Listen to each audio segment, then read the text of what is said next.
مولا علی شیر خدا فرماتے میں نے اسی سے تو رب کو پہچانا ہے کہ جو میں کرنا چاہتا تھا وہ نہیں ہوا بلکہ وہ ہوا جو میرا رب چاہتا تھا۔ فرماتے میں نے کسی کام کے لیے سارے اسباب جمع کر لیے، جب نہیں ہوا تو میں سمجھ گیا یہ کرنا میرے اللہ نے۔ یہ تو اللہ کی بہت بڑی اس کے ہونے کی علامت ہے کہ آپ اس کی رضا پہ راضی رہیں۔ حضرت ابن وقاص رضی اللہ تعالیٰ عنہ بڑے مستجاب الدعوات تھے،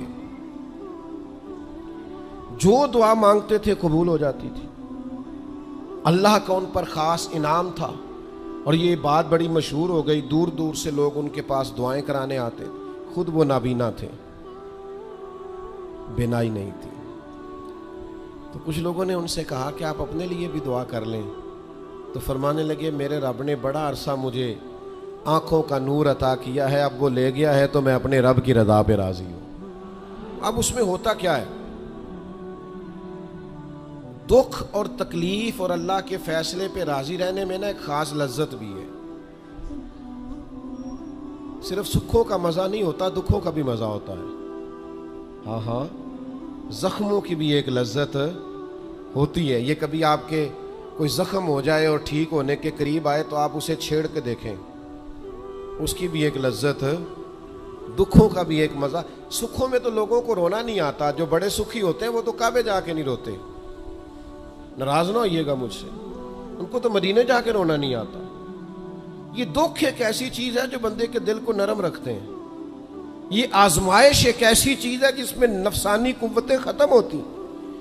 کوئی نہ کوئی آزمائش انسان کے ساتھ رہے تو اللہ کے حضور حاضر رہتا ہے۔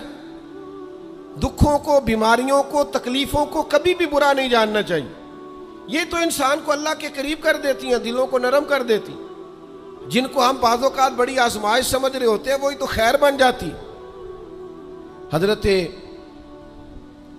جناب ایوب علیہ السلام شدید علیل ہو گئے، شدید بیمار ہیں، 16 سال گزر گئے بیماری کو۔ تو آپ کی اہلیہ نے ایک دن آپ سے کہا اللہ کے نبی ہیں، دعا ہی مانگ لیں، اللہ شفا دے دے۔ تو جناب ایوب علیہ السلام اپنی اہلیہ سے فرمانے لگے شفا کتنا عرصہ رہی ہے؟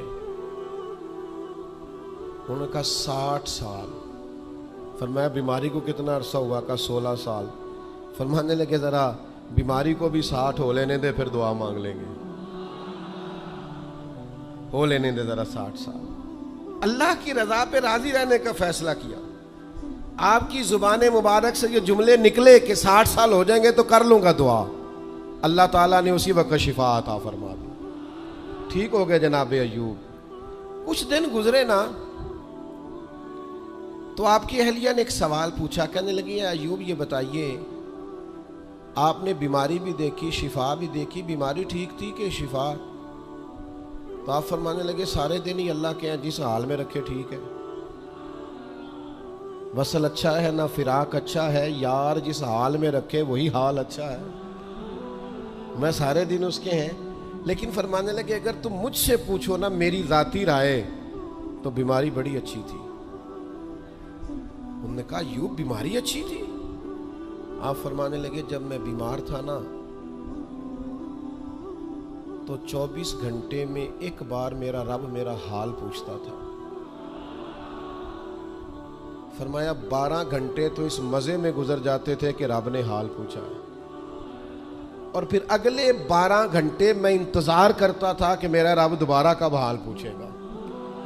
تو میں ان 24 گھنٹوں کی لذت نہیں بتا سکتا جو اس کے حال پوچھنے سے طاری ہوتی۔ تو فرمایا شفا تو مل گئی ہے پر اب وہ حال تو نہیں نہ پوچھتا۔ اب وہ میرے بھائی اس بیماری میں جو لذتیں ہیں، جو کرم نوازیاں ہیں، جو رحمتیں، ان کو بھی تو دیکھیں۔ اپنے کریم رب کی رضا پہ راضی تو رہے۔ آپ کو پتہ ہے دکھ کس کو کہتے ہیں؟ دکھ کی تعریف درویش یہ کرتے ہیں کہ ہماری مرضی اور ہے اور رب کا ارادہ کرم اور ہے، اس کا نام دکھ ہے۔ سکھ کیا ہے کہ ہماری بھی وہی مرضی ہے جو ہمارے رب کی مرضی ہے۔ اگر مالک کریم کا ارادہ کرم یہ ہے کہ لاکھوں کروڑوں مل جائیں تو الحمدللہ، اور اگر اس کا ارادہ کرم یہ ہے کہ ایک وقت روٹی ملے ایک وقت فاقہ ہو تو الحمدللہ۔ اللہ کے فیصلوں پر راضی رہنا۔ ڈھیر سارے لوگ دنیا میں ملتے ہیں جو کہتے ہیں جی مجھے یہ پریشانی ہے، میں سب طبیبوں حکیموں کے پاس گیا، پھر میں آستانوں درباروں مزاروں پہ بھی حاضر ہوا، اس کے بعد میں نے بڑے بڑے دانشوروں سے مشاورت کی، لیکن میرا یہ مسئلہ حل نہیں ہوتا۔ تو کیا ہوتا ہے پھر وہ انزائٹی کا، ڈپریشن کا، ٹینشن کا، ذہنی تناؤ کا شکار ہونے لگتے ہیں۔ یاد رکھیے گا کہ اگر سارے ڈاکٹروں، طبیبوں، حکیموں، دعاؤں، التجاؤں کے بعد بھی مسئلہ حل نہیں نہ ہو رہا، تو پھر معنی یہ ہے کہ رب کی رضا یہی ہے کہ جو کرم سے اس نے فیصلہ کر دیا ہم بھی اس فیصلے پہ راضی ہو جائیں۔ بے چینی اور اضطراب یہ ہے کہ اللہ کا فیصلہ کچھ اور ہے اور ہماری جد و جہد کچھ اور ہے، اس سے ذہنی اضطراب اور تناؤ پیدا ہوتا ہے، اس سے طبیعتیں بے چین اور بے قرار ہوتی۔ امام علی مقام رضی اللہ تعالیٰ عنہ کی زندگی یہ ہے، اس کو سمجھیے گا کہ جس طرح قرآن مجید نے حضرت یوسف علیہ السلام کے واقعہ کو احسن القصص کہا ہے نا، قصوں میں سے سونا قصہ، خوبصورت داستان جناب یوسف کی، اور داستان یہ ہے کہ کبھی وہ باپ کے سب سے زیادہ لاڈلے ہیں اور کبھی وہ جناب یوسف علیہ السلام کنویں کی زینت بن گئے، کبھی ان کے قریب گرم ہوا بھی نہیں آتی اور کبھی ان کے چہرے پر تماچے پڑتے ہیں۔ پھر وہ کنویں سے نکلتے ہیں تو ایک اور تکلیف سہتے ہیں کہ انہیں بازار میں بیچا جاتا ہے، پھر وہ اللہ کی فضل سے اور اس کی توفیق سے ایسی جگہ چلے جاتے ہیں جہاں انہیں شہزادہ بنا کے رکھا جاتا ہے۔ کچھ زندگی بڑی آسودگی اور آسانی کی طرف بڑھنے لگتی ہے کہ پھر ایک فیصلہ کرم ہوتا ہے کہ جناب یوسف کو جیل میں جانا ہے، تو وہ کسی جگہ شکوہ نہیں کرتے، وہ کنویں میں جاتے ہیں تو پھر بھی اللہ کی رضا پہ راضی ہیں، وہ شہزادے بنتے ہیں تو پھر بھی اللہ کی رضا پہ راضی، وہ دوبارہ جیل میں ڈال دیے جاتے ہیں تو پھر بھی اللہ کی رضا پہ راضی ہیں۔ پھر اللہ کا فیصلہ ہوتا ہے کہ جس ملک کے وہ قیدی تھے نا، رب اسی ملک کا انہیں بادشاہ بنا دیتا ہے۔ یہ انسانی زندگی کا ایک دستور ہے کہ آپ کو دکھ بھی آئیں گے، سکھ بھی آئیں گے، آزمائشیں بھی آئیں گی، تکلیفیں بھی آئیں گی، لیکن سکھوں کا معاملہ تو ہم بڑے لطف کے ساتھ اور ذائقے کے ساتھ گزارتے ہیں، دکھوں کی باری آتی ہے تو شدید اضطراب کا شکار ہو جاتے ہیں۔ بالکل یہی زندگی جناب امام حسین رضی اللہ تعالیٰ عنہ، آپ کبھی خوبصورت پہلوؤں پر غور کریں نا کہ امام علی مقام وہ ہیں کہ کبھی وہ سجدے کی حالت میں نانا کے کندھوں پہ ہیں اور کبھی حضور گلی سے گزر رہے ہیں تو حسنین نانا کے کندھوں پہ ہیں۔ کبھی کیفیت یہ ہے جناب امام علی مقام رضی اللہ تعالیٰ عنہ کی کہ وہ اپنی والدہ کے مقدس کاشانہ نور میں خاتون جنت کی گود میں کھیل رہے ہیں، کبھی مولا علی شیر خدا رضی اللہ تعالیٰ عنہ کی مقدس باہوں میں جھول رہے ہیں۔ یہ سارے نظارے انہوں نے دیکھے، لیکن پھر وہی حسین ابن علی تھے جنہوں نے کربلا کا خشک میدان بھی دیکھا، جنہوں نے وہ چٹیل پہاڑ بھی دیکھے، حق کے رستے میں اپنی اولاد کا قربان ہونا بھی دیکھا۔ کسی جگہ شکوہ نہیں کرتے، بلکہ وہ کہتے ہیں جس حال میں میرا رب رکھے میں اسی حال میں راضی ہوں۔ ہمارے ہاں یہ ہوتا ہے کہ ہم سکھوں کو تو یاد ہی نہیں رکھتے، ہمیں صرف تکلیفیں یاد رہتی ہیں، صرف آزمائشوں کو یاد رکھتے ہیں، مثبت پہلوؤں کو نہیں سوچتے۔ کوئی بھی کام آپ ہوتا ہوا دیکھ لیں گھر میں، خاندان میں، قبیلے میں، تو اس کے جو خوبصورت، معنی خیز، پروقار، اچھے پہلو، ان پر غور نہیں کریں گے۔ وہ ایک جگہ ایک پنچایت تھی، وہاں کسی خاتون نے شکوہ کیا کہ میرے خاوند نے مجھے یہ تکلیف دی ہے، یہ آزمائش میں مجھے مبتلا کیا ہے، یہاں سخت سست کہا ہے۔ تو ایک دانشور بزرگ بیٹھے تھے، تو لوگ کہتے ہیں کہ ان بزرگوں نے کہا بیٹا شادی کو کتنا عرصہ بیت گیا؟ تو اس نے کہا میری شادی کو 18 سال ہو گئے۔ تو اس نے کہا یہ جو تم لڑائی، فساد، جھگڑا، دنگا، پریشانی بتا رہی ہو، یہ تو ایک دن کا ہے، باقی 18 سالوں کی بھی بات بتاؤ نا۔ تم نے ایک دن کا جھگڑا تو یاد رکھا اور اس ایک دن کے جھگڑے کے نتیجے میں آنے والی تکلیف کو بھی تم نے یاد رکھا، لیکن وہ جو 18 سال تمہارے اپنے شوہر کے ساتھ سکھی گزر گئے ان کا بھی تو تذکرہ کرو۔ تو کچھ دیر کی خاموشی کے بعد اللہ نے اس خاتون کے دل میں ٹھنڈک پیدا کی اور وہ کہنے لگی میرے شکوے دور ہو گئے ہیں، اب میں انشاءاللہ کوشش کروں گی کبھی دوبارہ اپنے شوہر کی شکایت نہ کروں۔ اب بات کو سمجھیں، ہم اپنی زندگی کی صرف شکایتیں یعنی دکھ ہی ہیں صرف زندگی میں، وہ دعا کر دیں جی میرے گھٹنے میں درد ہے، باقی جسم ٹھیک ہے نا ماشاءاللہ سارا، اس کا شکر بھی ساتھ ادا کریں۔ دعا کریں جی آج کل کاروبار نہیں چل رہا تو اس سے پہلے ساری زندگی ٹھیک چلتا رہا ہے نا، اس کا شکر بھی ادا کر لیں۔ قرآن مجید فرقان حمید ارشاد فرماتا ہے اللہ کے بندوں کی شان یہ ہے کہ رضی اللہ عنہم ورضوا عنہ، یہ بڑا خاص پہلو ہے۔ اللہ فرماتا ہے کہ اللہ ان سے راضی ہے اور وہ بھی اپنے اللہ سے راضی ہے۔ اللہ نے انہیں جس حال میں رکھا ہے وہ بھی اللہ سے راضی ہیں۔ ذالک الفوز العظیم، اللہ فرماتا ہے یہ بڑی کامیابی ہے، اللہ بھی ان سے راضی ہے اور وہ بھی اللہ سے راضی ہیں۔ امام غزالی رحمۃ اللہ تعالی علیہ سے کسی نے پوچھا یہ بندے کا اللہ سے راضی ہونے کا کیا مطلب ہے؟ تو امام صاحب فرمانے لگے رب تو کریم ہی بڑا ہے، یتیم کے سر پہ ہاتھ پھیر دو راضی ہو جاتا ہے، وہ طوائف کتے کو پانی پلا دے تو مالک راضی ہو جاتا ہے، وہ تو مہربانی بڑا ہے، تم نے رو کے 2 آنسو بہا دیے وہ راضی ہو جاتا ہے۔ فرماتے بندے کا مسئلہ ہے، مسئلہ تو بندے کا ہے، یہ راضی ہوتا ہی نہیں، یہ ہر وقت شکوے کرتا ہے، ہر وقت شکایات کرتا ہے، ہر وقت اس کا ذہن الجھا رہتا ہے، ہر وقت کوئی نہ کوئی نئی چیز کا مطالبہ کرتا ہے۔ نبی رحمت نور مجسم شفیع معظم صلی اللہ تعالی علیہ وسلم ارشاد فرماتے ہیں تم نہ اللہ کے دیے ہوئے تھوڑے رزق سے راضی ہو جاؤ، وہ بھی تمہاری تھوڑی عبادت سے راضی ہو جائے گا۔ لیکن ہمارا حال یہ ہے کہ ہمیں سب کچھ چاہیے اور نتیجے میں اگر کوئی خدمت کرنی پڑے، کوئی ڈیوٹی کرنی پڑے، کوئی کام کرنا پڑے تو اس کے لیے ہم تیار نہیں ہوتے۔ عزیز بھائیوں سمجھیے گا، غور فرمائیے گا، توجہ کیجیے گا اس بات پر کہ ہمیں ہر حال میں اپنے رب سے راضی رہنا۔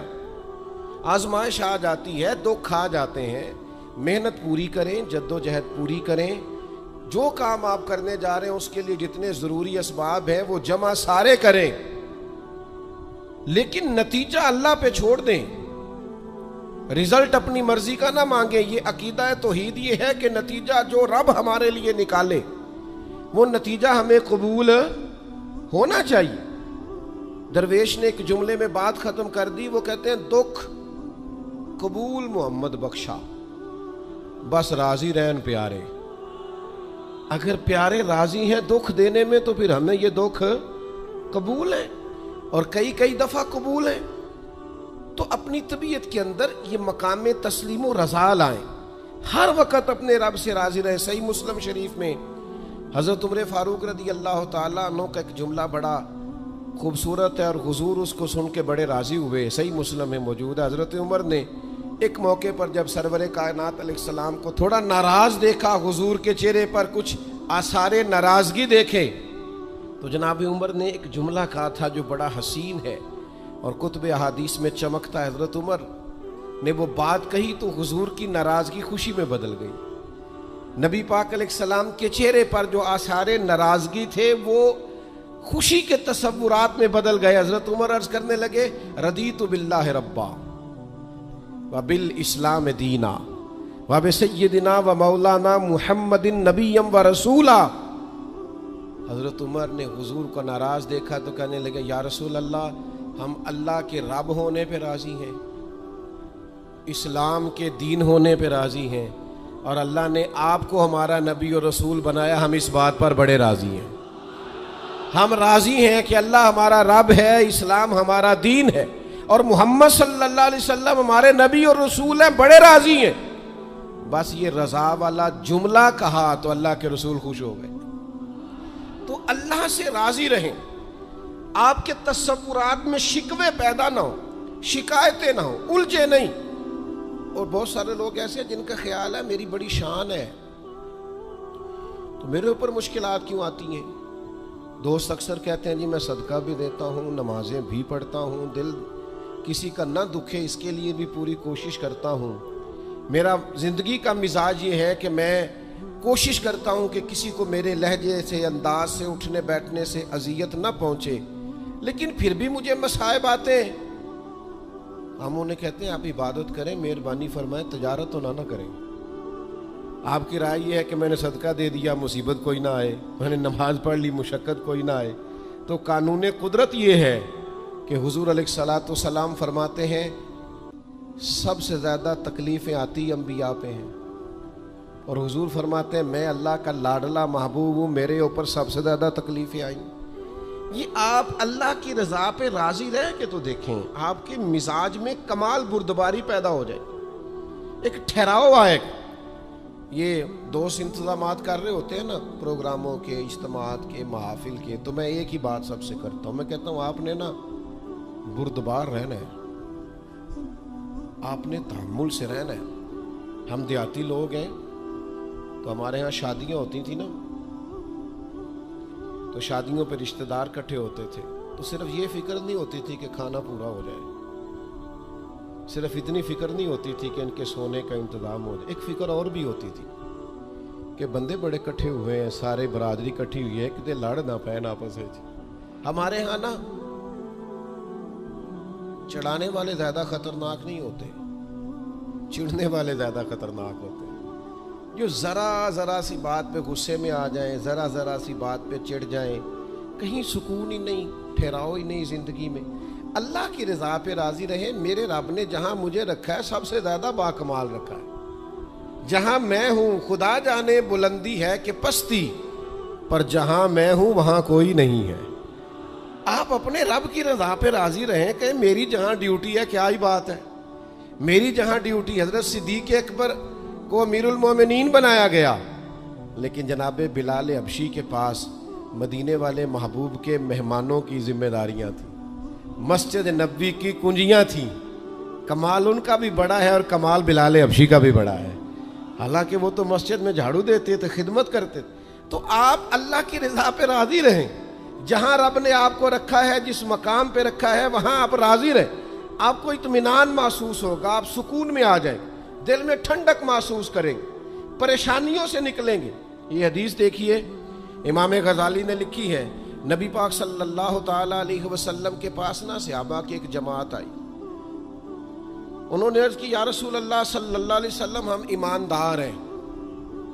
تو حضور نے فرمایا تمہارے ایمان کی نشانی کیا ہے؟ تم صاحب ایمان ہو تو دلیل کیا ہے؟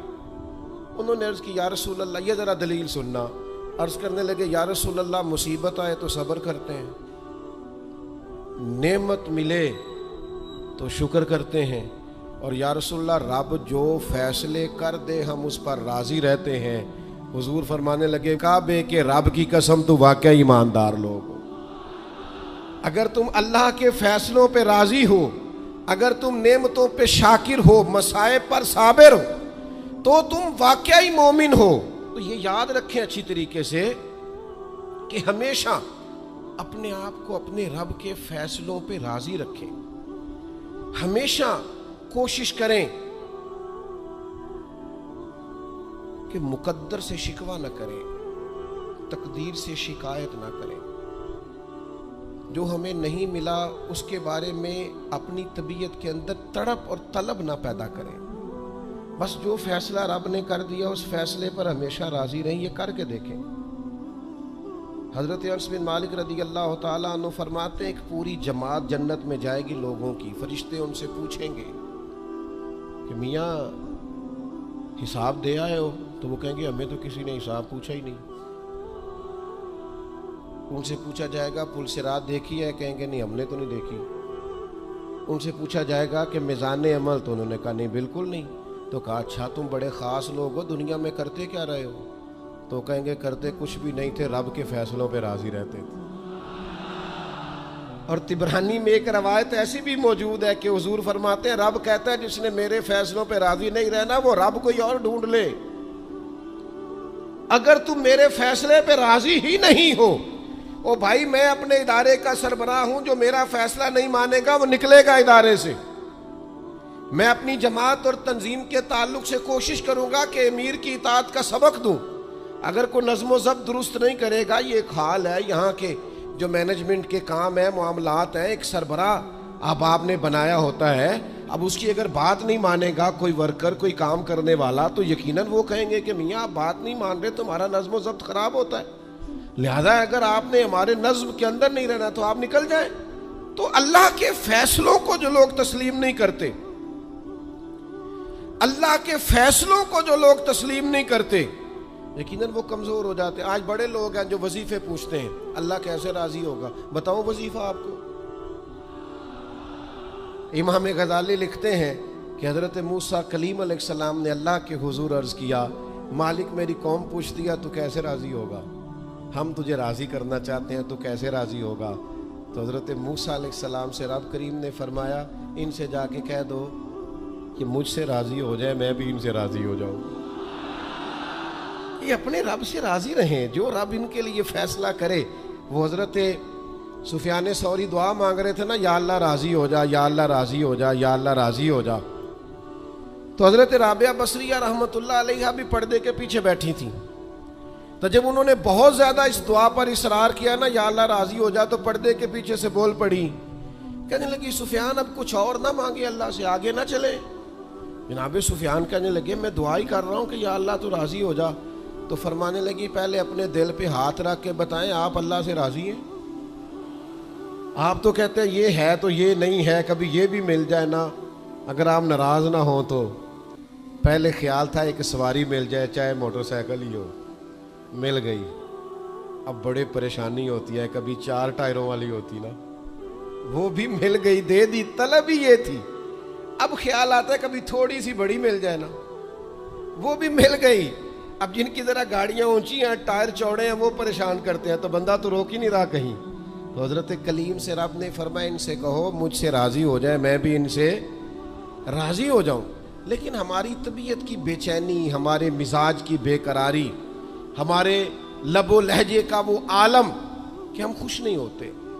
ڈھیر سارے لوگ ہیں، آپ کچھ بھی کر لیں، کچھ بھی گھر میں لے آئیں، کچھ بھی ہو جائے، کتنی بھی نعمت مل جائے، ان کا مزاج اس طرح کا بن جاتا ہے، خوش نہیں. میں اکثر دوستوں سے کہتا ہوں کہ بعض دوست ایسے ہیں جن کا انداز اس طرح کا ہے کہ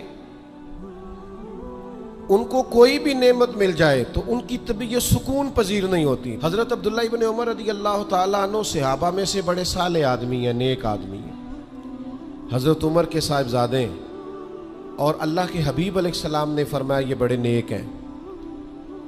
تو سیدنا عبداللہ ابن عمر رضی اللہ تعالیٰ عنہ کے نا ایک صاحبزادے بیمار تھے. یہ جو بچے بیمار ہوں یا کسی تکلیف میں ہوں تو یہ ماں باپ کو بڑا بے چین کر دیتے ہیں. اپنی بھوک بھی بندہ سہ لیتا ہے، اپنی بیماری اور تکلیف بھی سہ لیتا ہے، لیکن اگر اولاد کسی آزمائش کا شکار ہو جائے، پریشانی کا شکار ہو جائے تو انسان بڑی تکلیف میں آ جاتا ہے. حضرت عبداللہ ابن عمر رضی اللہ تعالیٰ عنہ بڑے پریشان تھے اپنے بیٹے کو لے کر، اور جو ان کے قریبی لوگ تھے وہ محسوس کرتے تھے کہ شدید ذہنی اضطراب میں مبتلا ہیں سیدنا عبداللہ ابن عمر. اللہ کا فیصلہ ایک کرم آیا اور ان کے صاحبزادے کا وصال ہو گیا. جب ان کے صاحبزادے وصال کر گئے نا تو ظاہر ہے کہ بیماری سے بڑا غم تو صاحبزادے کا انتقال کر جانا ہے. تو جنازے کے لیے جو لوگ آئے اور اس کے بعد جو تعزیت کے لیے لوگ آئے وہ کہتے ہیں ہم نے جناب عبداللہ ابن عمر کو بڑا مطمئن دیکھا. ہم نے دیکھا کہ بیٹے کے انتقال کے بعد ان کی طبیعت میں ایک ٹھہراؤ آ گیا اور آنے جانے والوں کو بڑے اطمینان سے، بڑی محبت سے ملتے، ان کا انداز بڑا منفرد ہو گیا.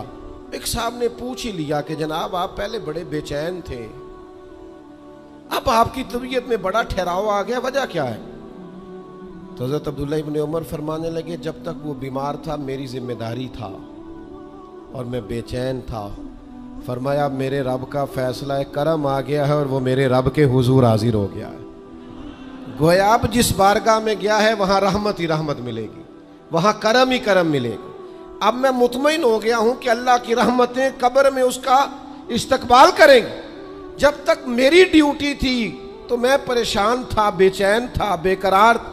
اب تو حاضر بارگاہ ہو گیا اور میں اپنے رب کی رضا پہ راضی ہوں. جب تک اللہ نے چاہا بیٹا میرے پاس رہا, اور جب اللہ نے چاہا اللہ نے اسے اپنی بارگاہ میں بلا لیا. میرے بھائیو یاد رکھیے گا, ہمیشہ اس بات کو اپنے ذہن میں بٹھائیے گا کہ زندگی کے اندر کبھی بھی اللہ کے فیصلوں پر شکوہ کرنا اور اللہ کے فیصلوں پر اظہار ناراضگی کرنا معاذ اللہ, اس سے اپنے دامن کو ہمیشہ بچا کے رکھیں اور پناہ میں رکھیں اپنے دامن کو کہ کبھی بھی انسان اس طرح کا نہ ہو جائے. میں دیکھتا ہوں شدید بے چینی یہ ہمارے ماحول میں, اللہ تعالیٰ معاف فرمائے, جو لوگوں سے شدید ایک دوسرے سے ہماری طبیعتیں کھنچ جاتی ہیں اور تناؤ اور کھنچاؤ پیدا ہو جاتا ہے, اور پھر لوگ ڈپریشن میں چلے جاتے ہیں. حتیٰ کہ بعض لوگ معاذ اللہ انتہائی قدم اٹھاتے ہیں, خودکشی کی طرف بڑھ جاتے ہیں. اور بڑے بڑے پڑھے لکھے لوگوں کا ہم ایسا رجحان دیکھتے ہیں کہ وہ عجیب پریشانی کن گفتگو کرتے ہیں, بس اس کا ارادہ تھا ملک سے باہر جانے کا اور وہ حالات سازگار نہیں ہوئے, کسی وجہ سے نہیں جا سکا. تو بھئی سارے لوگ نہیں جا پاتے. آپ ڈھیر سارے لوگوں سے پوچھ لیجئے گا کہ وہ زندگی میں کچھ اور کرنا چاہتے تھے لیکن اللہ کا ارادہ کرم ان کے لیے کچھ اور تھا. اور یہ ایک ایسی اللہ کی توحید کی علامت ہے